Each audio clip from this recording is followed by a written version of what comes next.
झड़प हुई है। भारत सरकार के आधिकारिक बयान के मुताबिक गलवान घाटी की सीमा पर सैनिकों के पीछे हटने के दौरान ये झड़प हुई। भारतीय सेना का कहना है कि भारत चीन सीमा पर गलवान घाटी में सोमवार रात को दोनों देशों की सेना में जोरदार संघर्ष हुआ है, जिसमें सेना के एक अधिकारी और 2 सैनिकों की मौत हो गई। भारतीय सेना मुख्यालय ने बताया है कि इस झड़प के दौरान चीन की सेना को भी नुकसान उठाना पड़ा है। हालांकि चीन के कितने सैनिक मरे हैं या घायल हुए हैं, इसको लेकर स्पष्ट जानकारी सामने नहीं आई है। वहीं समाचार एजेंसी AFP के मुताबिक बीजिंग ने इस घटना पर प्रतिक्रिया देते हुए कहा कि भारतीय सैनिकों ने सीमा पार कर चीनी सैनिकों पर हमला किया था। समाचार एजेंसी रॉयटर्स के मुताबिक चीनी विदेश मंत्रालय ने इस घटना पर प्रतिक्रिया जताते हुए कहा है कि भारत को एक तरफा कार्रवाई नहीं करनी चाहिए, इससे मुश्किलें बढ़ेंगी। भारत और चीन के बीच बीते कई हफ्तों से गलवान घाटी पर तनाव बना हुआ है। इस तनाव को कम करने के लिए दोनों देशों के सैन्य अधिकारियों के बीच बैठक भी हो चुकी है, लेकिन यह विवाद और तनाव थमता नहीं दिख रहा। आपको बताते हैं कि गलवान घाटी पर भारत और चीन के बीच आखिर विवाद की वजह क्या है, क्यों ये पड़ोसी मुल्क इस घाटी पर एक दूसरे के खिलाफ खड़े हैं। गालवन घाटी विवादित क्षेत्र अक्साई चीन में है। गालवन घाटी लद्दाख और अक्साई चीन के बीच भारत चीन सीमा के नजदीक स्थित है। यहाँ पर वास्तविक नियंत्रण रेखा अक्साई चीन को भारत से अलग करती है। अक्साई चीन पर भारत और चीन दोनों अपना दावा करते हैं।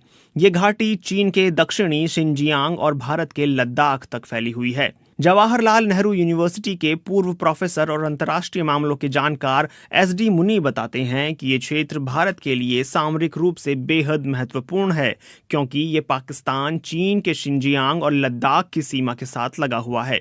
साल 1962 की जंग के दौरान भी गालवन नदी का यह क्षेत्र जंग का प्रमुख केंद्र रहा था। एक तरफ पूरी दुनिया कोरोना वायरस से लड़ रही है, ऐसे में दोनों देशों के एक नए विवाद में पड़ने की आखिर क्या वजह है। SD मुनी कहते हैं कि भारत इस वक्त उन क्षेत्रों में अपना दावा मजबूत करना चाहता है जिन्हें अपना मानता है, पर वो विवादित हैं।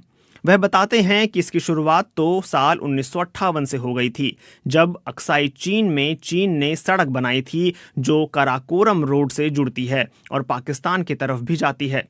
जब सड़क बन रही थी तब भारत का ध्यान उस पर नहीं गया, लेकिन सड़क बनने के बाद भारत ने उस समय के प्रधानमंत्री जवाहरलाल नेहरू ने उस पर आपत्ति जताई थी। उस वक्त से ही भारत कह रहा है कि अक्साई चीन को चीन ने हड़प लिया है, लेकिन तब भारत ने इस पर कोई सैन्य कार्रवाई नहीं की थी। अब कार्रवाई इसलिए हो रही है क्योंकि भारत को अपना दावा करना है।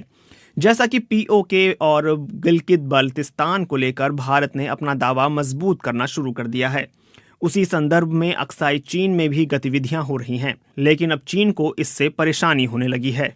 SD मुनी बताते हैं कि चीन गालवन घाटी में भारत के नियंत्रण को गैर कानूनी इसलिए कह रहा है क्योंकि भारत चीन के बीच एक समझौता हुआ है कि LAC को मानेंगे और उसमें नए निर्माण नहीं करेंगे, लेकिन चीन वहां पहले ही जरूरी सैन्य निर्माण कर चुका है और अब वो मौजूदा स्थिति बनाए रखने की बात करता है।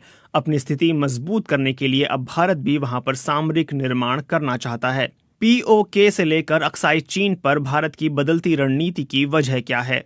क्या भारत असुरक्षित महसूस कर रहा है या वो आक्रामक हो गया है? SD मुनी के मुताबिक भारत आक्रामक नहीं हुआ है, बल्कि मुखर हो गया है।